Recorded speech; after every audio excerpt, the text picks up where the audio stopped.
Hello everyone, welcome to Saroj Mishra YouTube channel में। YouTube channel पर आप सभी का बहुत बहुत स्वागत है।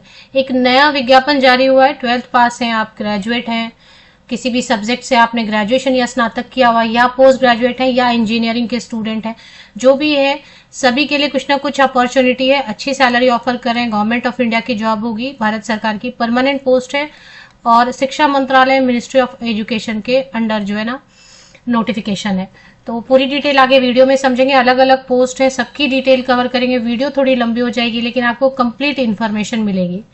तो आगे बढ़ते हैं डिटेल्स के लिए। जो शुरू का पोस्ट है, सबसे पहले पोस्ट है वो तो जूनियर इंजीनियर सिविल के लिए है, तो जो इंजीनियरिंग के स्टूडेंट है उनके लिए। फिर जूनियर इंजीनियर इलेक्ट्रिकल है। Students activity and sports assistant है, तो वो स्पोर्ट्स वाले जिनके पास बीपेड वगैरह है वो देख सकते हैं। लाइब्रेरी इंफॉर्मेशन असिस्टेंट के लिए मतलब बीलिब वाले या bachelor in library information science वाले डिटेल्स इसकी चेक करेंगे। 12 वैकेंसीज आ रही हैं अभी, अच्छी पोस्ट है ये। टेक्निकल असिस्टेंट की पोस्ट है, टोटल 12 वैकेंसीज है। इसकी डिटेल कवर करेंगे। इसकी पे स्केल भी अच्छी ऑफर करें। अगर पे स्केल देखेंगे तो 35,400 प्लस आपको सारे अलाउंसेस मिलेंगे। आपको ट्रेवलिंग अलाउंस मिलेगा, मेडिकल मिलेगा, महंगाई भत्ता मीन्स डीए मिलेगा, एचआरए मिलेगा। चलिए, इसमें 12 वैकेंसी, इसकी डिटेल सीरियल नंबर 5 पे चेक करेंगे। पर्सनल असिस्टेंट की वैकेंसी है, वो भी देख लेते हैं। इसमें कितने पोस्ट है? इसमें एक ही पोस्ट है, इसकी भी 35,000, ये भी डिटेल चेक करेंगे। सीनियर स्टेनोग्राफर वाली पोस्ट चेक करेंगे। स्टेनोग्राफर वाली पोस्ट चेक करेंगे, इसमें कितने टोटल पोस्ट है। 2 ही पोस्ट है स्टेनोग्राफर में, बट बहुत सारे कैंडिडेट इसमें एलिजिबल हो जाएंगे। सीनियर असिस्टेंट वाली पोस्ट में भी मुझे लग रहा है बहुत सारे कैंडिडेट एलिजिबल हो जाएंगे। और सीनियर असिस्टेंट की अगर पे स्केल देखेंगे तो 25,500 की बेसिक पेपर, आपको सैलरी अच्छी बनेगी अलाउंसेस वगैरह मिला के। जूनियर असिस्टेंट की पोस्ट है। जूनियर असिस्टेंट के टोटल 2 वैकेंसीज ही हैं, बट देखेंगे, चेक करेंगे। एक और नीचे, सबसे नीचे दिखाई दे रही है, टेक्नीशियन में 12 वैकेंसीज हैं, सीनियर टेक्नीशियन में 7 वैकेंसीज है। टोटल 46 वैकेंसीज पे नोटिफिकेशन रिलीज हुई है। और एक जो बात आ रही है ना कि फीस सब जगह देनी पड़ रही है, तो वही चीज है कि फीस के लिए आप कुछ पार्ट टाइम जॉब कर सकते हैं या फिर कुछ ट्यूटोरियल पढ़ा सकते, कुछ क्लासेस ले सकते हैं कहीं पे किसी कोचिंग क्लास में। क्योंकि एक बार एज निकल जाएगी तो आप फॉर्म नहीं भर सकते हैं, इसलिए फॉर्म ज्यादा से ज्यादा भरें। जब तक एज है फॉर्म ज्यादा से ज्यादा भरें। कभी कभी क्या होता है कि आपने एक्सपेक्ट नहीं किया है किसी जगह से, वहां से नोटिफिकेशन आती है, आप ऐसे अनमने से फॉर्म भरते हैं और वहीं पर सिलेक्शन हो जाती है। इसलिए फॉर्म ज्यादा से ज्यादा भर पाए, फीस की स्ट्रेस ना हो, इसके लिए साइड इनकम आपको हमेशा अरेंज करनी चाहिए। छोटा मोटा कोई भी काम देखना चाहिए पार्ट टाइम।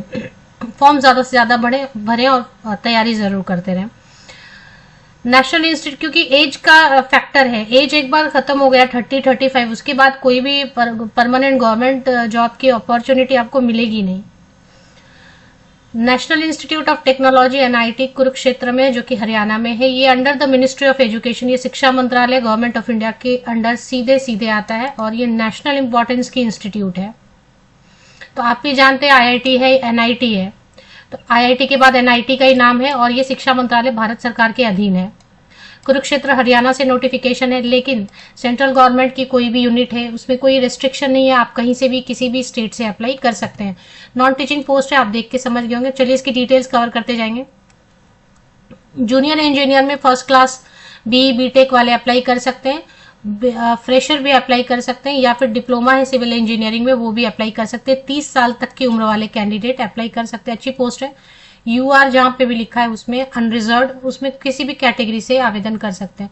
जूनियर इंजीनियरिंग में बीटेक वाले भी कर सकते हैं, डिप्लोमा वाले भी अप्लाई कर सकते हैं। Student activity and sports assistant में बीपेड वाले अप्लाई कर सकते हैं। इसमें 30 साल तक के, समझ ले मिनिमम एज इन्होंने नहीं लिखा है, तो 21 to 30 ईयर्स तक के कैंडिडेट या 20 to 30 ईयर्स तक के कैंडिडेट अप्लाई कर सकते हैं। फ्रेशर भी आवेदन कर सकते हैं।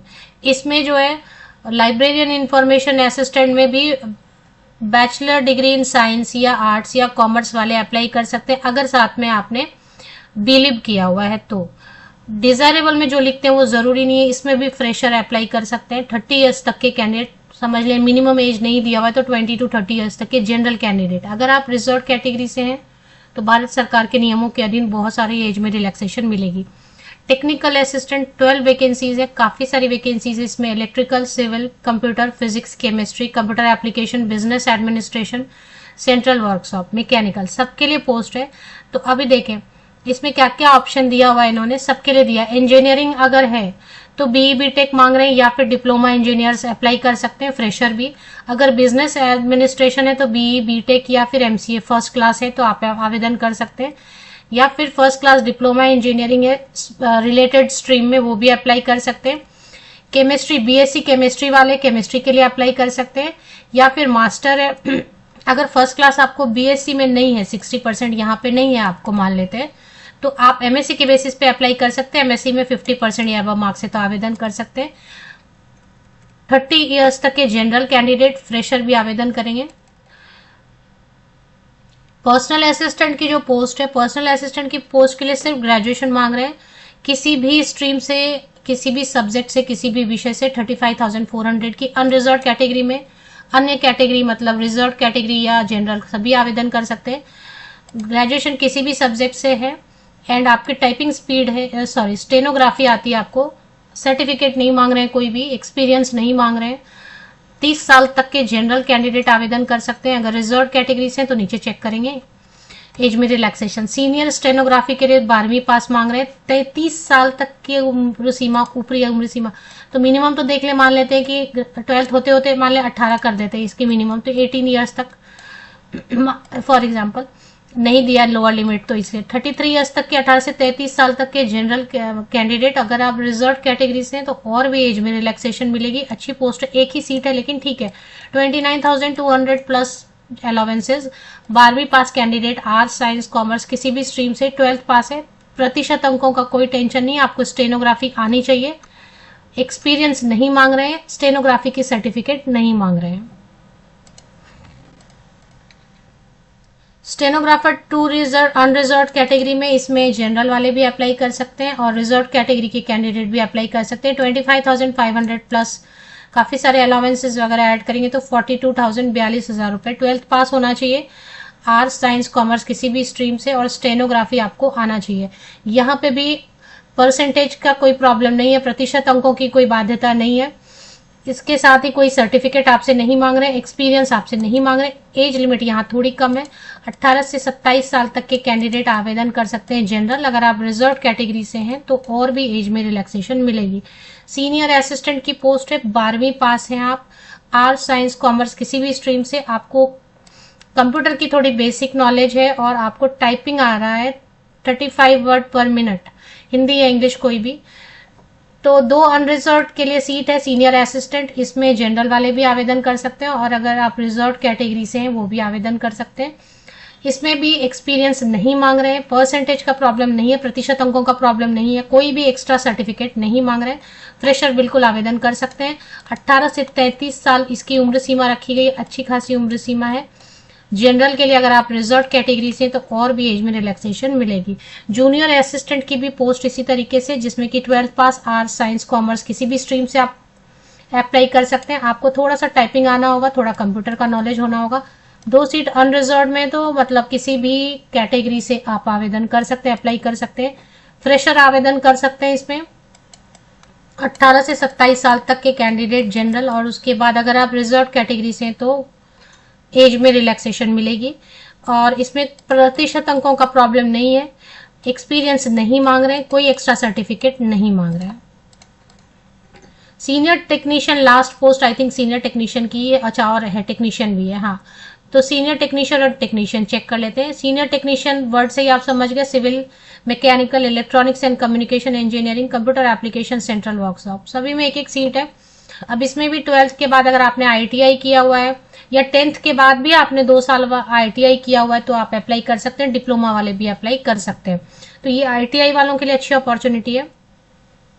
10th के बेसिस पे भी कर सकते हैं प्लस ITI, 12th के बेसिस पे भी प्लस ITI। परसेंटेज आप देखें, 12th के बेसिस पे करेंगे तो 50% या अबव होना चाहिए, 10th के बेसिस पे अगर करेंगे तो 60% या अबव मार्क्स होना चाहिए। डिप्लोमा इंजीनियरिंग के बेसिस पे करेंगे तो परसेंटेज का प्रॉब्लम नहीं है। फ्रेशर बिल्कुल आवेदन कर सकते हैं, एक्सपीरियंस नहीं मांग रहे हैं, कोई भी एक्स्ट्रा सर्टिफिकेट नहीं मांग रहे। प्रतिशत अंकों की बाध्यता यस है। 33 साल तक के कैंडिडेट, अभी देखिए मिनिमम तो 10th पास करने में और ITI करने में आपको 18 मिनिमम मैंने समझ पकड़ लिया, तो 18 से 33 जनरल कैंडिडेट के लिए। अगर आप रिजर्व कैटेगरी से हैं तो और भी छूट मिलेगी। 25,500 की बेसिक पे पे आपको 42,000 45,000 स्टार्टिंग सैलरी होगी। टेक्नीशियन की जो पोस्ट है इसमें 12th पास सेम वैसे ही ITI है अगर, या 10th पास है ITI है, या फिर डिप्लोमा इंजीनियरिंग है। और साइंस वाले जो है ना 12th अगर साइंस से किया है केमिस्ट्री के लिए 21,700 की बेसिक पे है, तो सैलरी वही 38,000 तक 39-40 तक बन जाएगी 1000 तक सैलरी स्टार्टिंग सैलरी। 18 से 27 साल उम्र सीमा दी हुई है जनरल कैंडिडेट्स के लिए। अगर आप रिजर्व कैटेगरी से हैं तो और भी एज में रिलैक्सेशन मिलेगी। अब इसमें जो चीजें लिखी हुई वो देखते जाएंगे। फी की डिटेल चेक करेंगे, सबसे पहले एज में रिलैक्सेशन देखेंगे। फीस की डिटेल दी हुई 19 पेजेस की एडवर्टीजमेंट है, बहुत ज्यादा कवर नहीं करेंगे, शॉर्ट में देख लेते हैं कुछ चीजें। 1000 रुपीज अगर आप अनरिजर्व EWS OBC कैटेगरी के कैंडिडेट है तो 1000 रुपीज, अगर आप SC ST PWD कैंडिडेट तो 500 रुपए लगेंगे आपको। नॉन रिफंडेबल रहता है, आपकी शॉर्टलिस्टिंग सिलेक्शन नहीं होती तो पैसे वेस्ट हो जाएंगे, रिफंड आपको नहीं मिलता है। आपने अप्लाई भी कर दिया और आप एग्जाम नहीं गए तो भी आपको रिफंड नहीं मिलेगा, ये सब ध्यान में रखना है और अप्लाई करना है। एज में रिलैक्सेशन मिलेगी, जहां भी एज लिमिट जो भी ऊपर लिखा होता वो सब जनरल अनरिजर्व कैटेगरी के लिए था।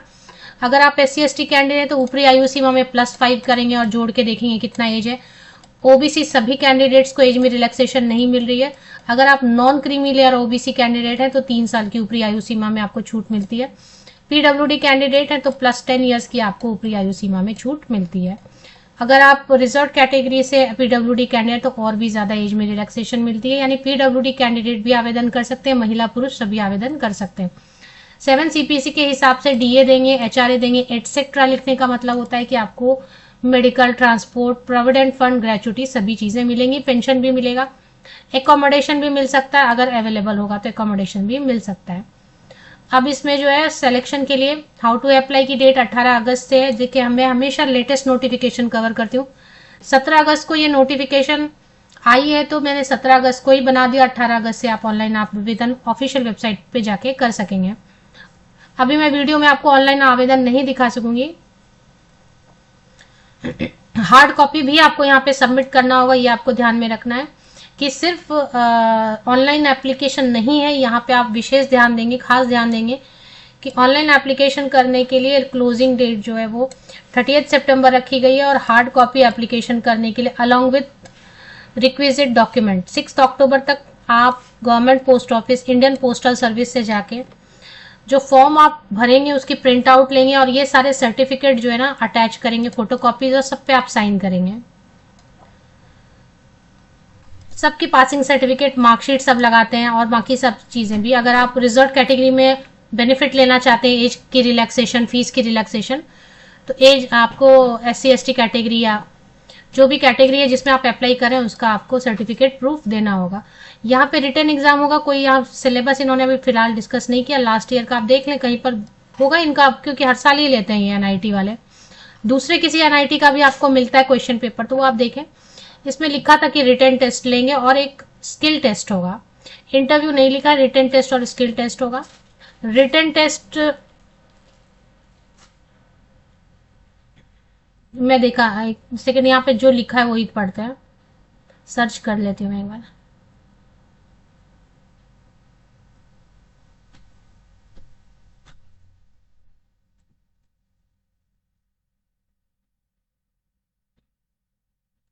तो यहाँ पे इन्होंने कहीं पे मेंशन किया हुआ था, अभी मुझे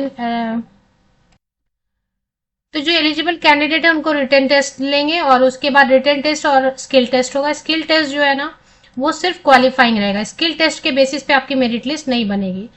तो सिलेक्शन जो होगी वो सिर्फ रिटर्न टेस्ट के बेसिस पे बनेगी। सिर्फ एक परीक्षा है, सिर्फ एक परीक्षा है, ओनली 1 एग्जाम। अभी वो उन्होंने इतना डिस्कस नहीं किया, हो सकता है बाद में डिस्कस करें या हो सकता है वेबसाइट पे अपलोड होगा फिर।